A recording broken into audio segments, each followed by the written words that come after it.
la vida, el conocimiento de la verdad, el conocimiento de Cristo, el sentir el amor y la misericordia de Dios. Yo era ateo, yo nunca creí en ninguna imagen, en ningún Cristo, en ningún Dios, porque yo decía que yo era mi único Dios. Pero déjeme decirle que en la palabra de Dios dice que nadie va al Padre si no es por mí. Jesús lo dijo, y Jesús es el camino, la verdad y la vida. Él es el que dio su vida por la salvación y el perdón de los pecados. Oh, gloria a Dios. Posteriormente, después de que se enfrió un poco el problema de la quina, regresamos a México y empezamos nuevamente a trabajar. En México se habían quedado los Arellano Félix como judiciales federales de narcóticos y Daniel Arismendis y sus hermanos como judiciales del Estado. Cuando llegamos a México nuevamente, empezamos a buscar nuevos horizontes en el dinero, en la mafia y en el control del estupefaciente. Y nos fuimos a encontrar con Amado Carrillo Pérez, el Señor de los Cielos. En la actualidad la prensa y la radio dicen que Amado Carrillo está muerto, pero Amado Carrillo en la actualidad radica en Colombia. Nos pusimos a trabajar con Amado Carrillo durante algún tiempo hasta que se presentó Satanás pidiéndome tributo. Yo me burlaba porque decía que con darle dinero a Satanás, con eso pagaba mi deuda, pero no sabía yo que el dueño del dinero en este mundo es el diablo. En la actualidad el dueño de mi vida se llama Jesús de Nazaret. Cuando Satanás empezó a pedirme tributo, yo le dije, bueno, ¿qué cosa es lo que quieres? Y él me dijo que quería sangre. Yo todavía le dije, bueno, ¿sangre para qué? ¿Acaso los que están en el infierno están muy anémicos? Y él me dijo que quería sangre de santos. Yo no comprendía la palabra santo hasta ahora que estoy en los caminos del Señor. Él me entregó una lista con algunos nombres que tenía yo que ir a perseguir y a buscar para entregárselos a Satanás. Estos nombres se encontraban en Puerto Rico, en Venezuela, en Nicaragua, en Panamá, en Costa Rica, en Colombia, en México, en Estados Unidos. Y estos hombres, los que estaban escritos en esa hoja, eran nada menos que pastores evangélicos pentecosteses. Empezó la persecución de pastores. Yo me introducía a las iglesias y sacaba a los pastores, los amenazaba con un arma en la mano. Pero pasaba algo grandioso en esos momentos. La iglesia clamaba la sangre de Cristo. Yo no comprendía. Esa sangre que Cristo derramó en la cruz del Calvario, desde que Él la derramó, ha tenido un poder tremendo contra el diablo, porque el diablo está vencido. Ese Cristo se manifestaba en cada momento cuando yo intentaba asesinar a esos pastores. Cosa curiosa, pero ahora comprendo el poder de Dios, porque cuando yo ponía el arma en la cabeza de los pastores, no sonaba ni un cartucho. Y yo decía, ¿qué es lo que pasaba? ¿Por qué pasaba esto? Pues déjeme decirle que la mano de Jehová estaba presta para salvar a sus siervos. Eso lo he comprobado porque ahora como cristiano, como siervo de Dios, han intentado asesinarme en 2 ocasiones. Una en un templo, otra en una campaña. Y la última fue de que nos dieron veneno en la comida a mí y a mi esposa. Pero hemos comprendido la misericordia de Dios, porque Dios nos ha salvado de la muerte, y aquí comprendo yo por qué esos pastores no podían morir, porque Jehová estaba allí presente. Hermano pastor que me escuche, quiero decirle que si usted se rinde completamente al Señor, si usted predica la verdad, si usted habla con autoridad de Cristo, el diablo no tocará ni a usted ni a su simiente, porque usted es un escogido del Señor. Oh, gloria a Dios.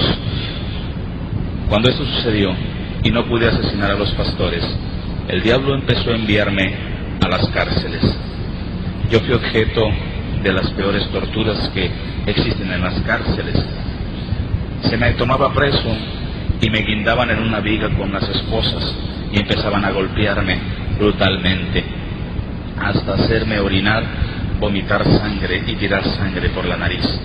Cuando me quitaban de esa viga, me sentaban en una silla, me esposaban hacia atrás y enfrente de mí aparecían varios tehuacanes, entre 6 y 7 tehuacanes con chile y vinagre dentro. Me tapaban la boca con una franela, me hacían la cabeza hacia atrás y me echaban el tehuacán por las narices. Cuando terminaban de echarme el tehuacán me golpeaban el estómago, y cuando me sacaban la franela era sangre lo que yo vomitaba. Las uñas de mis dedos de mis pies se me arrancaron con pinzas, se me echaba vinagre y sal para sacarme la verdad, pero nunca pudieron sacarme la verdad. La única verdad que estás escuchando la ha sacado Jesucristo, sin necesidad de torturas. Solamente con su palabra, con su amor, con su misericordia, es el que ha sacado esta verdad que ahora escuchas. Esta verdad es para que reflexiones y veas el poder de Dios.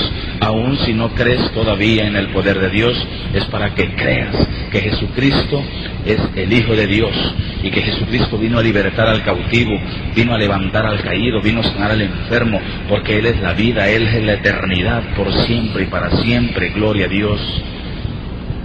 Posteriormente, en las cárceles no se me comprobaba nada. Fui prisionero de 7 reclusorios. El primer reclusorio fue el de Villahermosa, Tabasco. El segundo reclusorio fue en Coatzacoalcos, Veracruz. El tercer reclusorio fue en Cerro Hueco, Chiapas. El cuarto fue en Guatemala, en el Centro Militar Federal de Guatemala. El quinto reclusorio fue en Houston, Texas, en el Reclusion Center de Houston, Texas, el reclusorio de la DEA. El sexto, el reclusorio Oriente en México, y el último reclusorio en donde de allí salí para predicar el Evangelio fue Almoloya de Juárez, en la Ciudad de México. Como el diablo vio que no pudo vencerme en ese aspecto, yo seguí trabajando y hice un reto a Satanás, que yo decía, yo me creía que tener más poder que el diablo, pero en este mundo y en la eternidad hay alguien que tiene mucho más poder que Satanás, y se llama Jesús. Oh, gloria a Dios.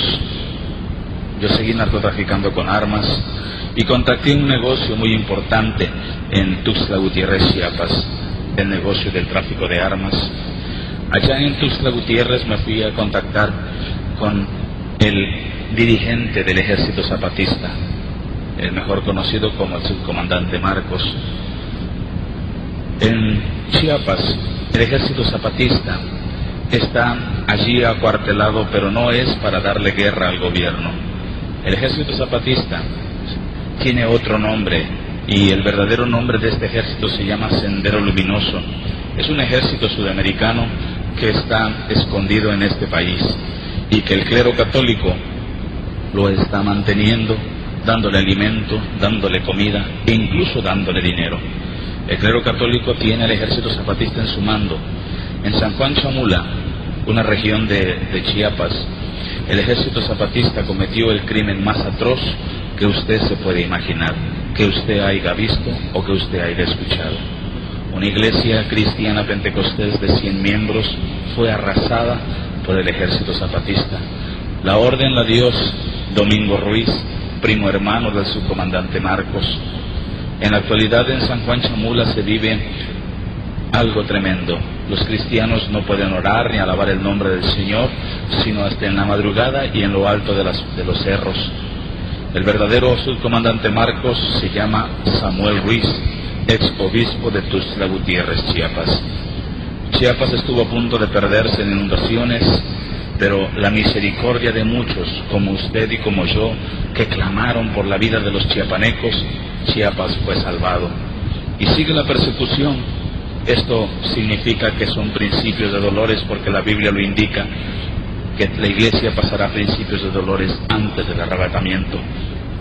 Después de haber contactado con el subcomandante Marcos, yo me fui a los Estados Unidos y empezamos a trabajar hasta que llegó una invitación a trabajar con Carlos Salinas de Gortari, y nos venimos a México y empezamos a contactar con Carlos Salinas de Gortari. Carlos Salinas de Gortari empezó a darnos órdenes para empezar a liquidar a gente que le estorbaba dentro de su gabinete. Pero también había alguien que le estorbaba en el clero católico. Posadas Ocampo, un sacerdote que fue asesinado en el aeropuerto en Guadalajara, Jalisco. La gente, la radio y la televisión dice que fue una equivocación. Déjeme decirle que Posadas Ocampo tenía nexos con el narcotráfico y no fue ninguna equivocación. Posadas Ocampo recibía 500 millones de pesos cada 6 meses por 3 bandas de narcotraficantes.